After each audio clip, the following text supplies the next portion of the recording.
Hola, ¿qué tal? Buen día. Espero te encuentres muy bien. En esta ocasión trataré de comentar de manera muy sencilla lo que es el interés compuesto. Realmente es tan mágico como lo platican y así como comentarte algunos ejemplos de dónde puedes aprovechar este tipo de inversión. Bien, para entender mejor este concepto, también tendremos que entender lo que es el interés simple. La definición de ambos conceptos y la fórmula financiera puede ser algo confuso, pero creo que con esta gráfica podemos entender ambos conceptos sin enredarnos tanto. Supongamos que invertimos una cantidad X de dinero y esta inversión puede pagarnos ganancias mediante interés simple o interés compuesto. Bien, aquí podemos observar que tenemos las variables tiempo y dinero. En ambos casos, entre más tiempo dura nuestra inversión, mayores serán los rendimientos obtenidos. Digamos que hasta aquí ha pasado un año como ejemplo. Los rendimientos obtenidos son muy similares, pero a medida que pasa el tiempo, el interés compuesto, que es esta línea verde, tenderá a crecer mucho más que el interés simple, que es la línea gris. Y si continuamos esta tendencia en el tiempo, en algún momento el efecto del interés compuesto te dará el doble, triple o cuádruple de ganancias que el interés simple. Pero ¿dónde está el truco o cuál es la magia? Básicamente, para que el interés compuesto haga su magia, es necesario dejar tu inversión a largo plazo, o de preferencia muy largo plazo, y no retirar los rendimientos, ya que estos son los que se vuelven a reinvertir una y otra vez en conjunto con el dinero que invertiste inicialmente, así como las aportaciones que realices a lo largo de los años, lo que provocará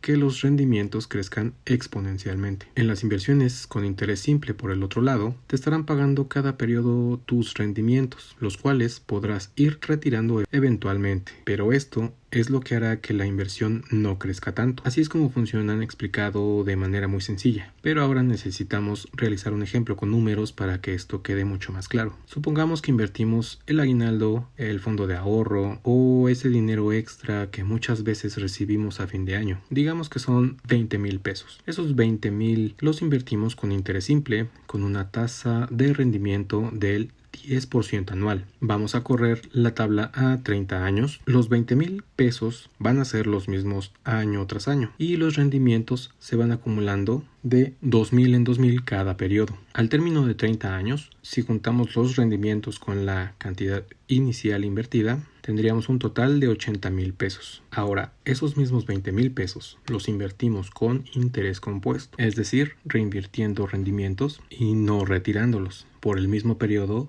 de 30 años. Al final obtendríamos 348,988 pesos. Ahora, hasta aquí no cabe duda qué tipo de inversión conviene más, pero estos ejemplos que acabamos de hacer es suponiendo que invertimos 20,000 pesos y que en 30 años no volvimos a invertir ninguna cantidad, lo cual sería pésima idea de nuestra parte. Así que vamos a simular que nosotros invertimos esos mismos 20,000 pesos, pero adicionalmente cada mes nos dimos el lujo de ahorrar 1,000 pesos para meterlos a esta inversión por los 12 meses, en total 12,000 pesos por año adicionales. Pues, caray, ya suena interesante, más de 2 millones de pesos. Y si en vez de ahorrar 1,000 pesos al mes, ahorráramos 2,000, es decir, 24,000 pesos al año, al final de la inversión, el dinero total que obtendríamos sería más de 4 millones de pesos. Bueno, pues me parece que aventando estos números queda un poco más claro la magia del interés compuesto, suponiendo una tasa fija de rendimiento del 10%. Y cabe resaltar que en esta simulación no estamos considerando inflación ni pago de impuestos. Como un ejemplo real de esto, básicamente así es como funcionan las AFORES, fondos de inversión a largo plazo, aunque actualmente los rendimientos de las AFORES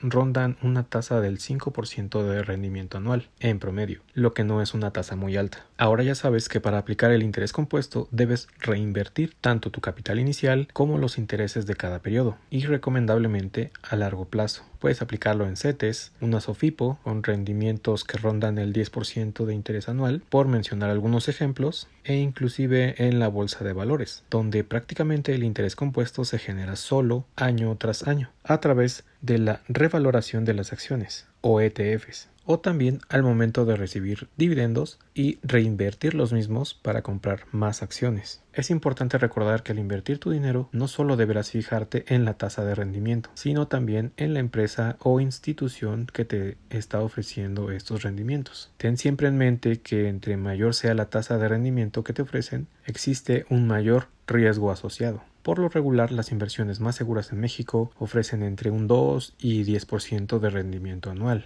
Arriba de esta tasa, recomendaría revisar todo más de 2 veces. Revisa el tiempo que tiene ese instrumento o empresa en el mercado, quién lo regula, de preferencia que forme parte del sistema financiero, investiga qué garantías ofrecen a los inversionistas en caso de eventualidades y cómo protegen tu dinero, etc. Por el momento ha sido todo. Si la información presentada te ha sido de ayuda, por favor da like y comparte. Hasta la próxima.